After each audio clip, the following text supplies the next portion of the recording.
Շատերը կարծում են, թե որ ընդունեցին Աստծո որդուն Հիսուս Քրիստոսին ընդունեցին եւ կատարում են եկեղեցական որոշ կանոններ, նրանք արդար են, շատ արդար են։ Բայց արիպես Աստված չի եկել որ մեզ դարձնի արդար։ Աստված եկել է որ մեր մեջ սեր դնի, որ նրա շնորհով ապրենք։ Իր շնորհով, այն շնորհով, որով փրկվեցինք եւ այդ շնորհը մեր մեջ ձևավորվի։ Իսկ այդ շնորհի մեջ լիքը սեր կա։ Ես ասեմ, որ շատ հավատացյալներ կա, որ Սուրբ Հոգով կարգված չեն, լեզուներով չեն խոսում, սակայն նրանք շատ են սիրում Աստծուն եւ նրանք եկեղեցիներ են եւ փրկված են։ Ուղղակի այստեղ մարդիկ լինում են տարբեր հոգեվոր հարթակների վրա։ Առավելագույնն է լինել Սուրբ Հոգով կարգված եւ լեզուներով խոսելը։ Լու կրթօջախ կաստը, կրթելու հարցում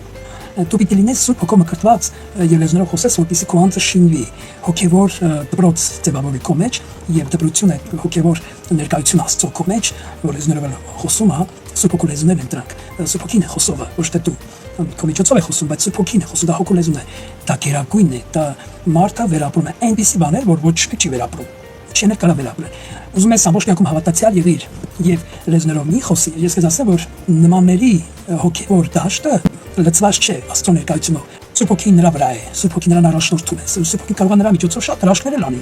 Թեպետ Սուրբ Հոգին լուսավորում է, նրան մաքրում է, նրա ներսը մաքրվում է։ Այդպես չի որ ով կրթված չի, նրանք փրկված չէ, փրկված են։ Ուղղակի երկնքում էլ կան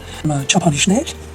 չեմ կրթվածների չափորոշիչը կա երկնքում, կրթվածներինը ուրիշ թիք է եւ երկրին նույնպես։ Եվ անգամ հոգեվոր լինելու համար քեզ Սուրբ Հոգով կրթվելը ավելի ցայտուն է քո մեջ ձևավորում, ավելի է ձևավորում։ Դու ավելի ես կրթվում, հոգեվոր ես կրթվում, ներսից ես կրթվում։ Եվ ոչ միայն ներսից, այլ ներսից, քեզ ներսից է կրթվում։ Իսկ ով կրթված չի, ներսից չի կրթվում, միայն կողքից։ Իսկ եթե վրիպում ես, տկարանում ես, որոշ սխալներ ես գործում, Սուրբ Հոգում նեղացնում ես, տրտմեցնում ես, ներկայությունը քեզ ցերանում է, սակայն դու մնում ես անկրթվել, միջև որ կրկին նորից կգա։ Այսինքն քո զղջումը վերապրումը նորից կբերի Սուրբ Հոգու ներկայության դաշտի մեջ։ Եվ նորից կսկսի քեզ դրսից կողքից ուրեմն աշխատանք տանել եւ կրթել։ Տրտմեցնում ես Սուրբ Հոգուն, ու չես կարող մարդու քեզ ոչ ոք չի կրթում, որտեղ ներկայությունը չկա քո վրա։ Սակայն եթե մկրտված ես լինում,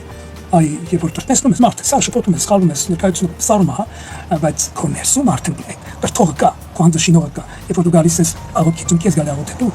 քո ներսը դա աղոթքի ժամանակ թե պարկելուց, թե քնելուց, թե քայլելուց, թե աշխատելուց, քո ներսը քեզ դաստիարակում է կրթում է։ Առավելից երբ որ դու աղոթքի մեջ ես լեզուներով, եւ դու մի անգամից վերականգնվում ես, քո ներսը այդ սառնությունը վերականգնում է ներսից, կարծես թե բարեխոսում է, հա, Սուրբ Հոգին բարեխոսում է անբարբար հալաչանքներով եւ կարծես թե մագնիսները այսպես քաշում են, հա, իրար, եւ կպցում են դարձնում են կրկին մեկ,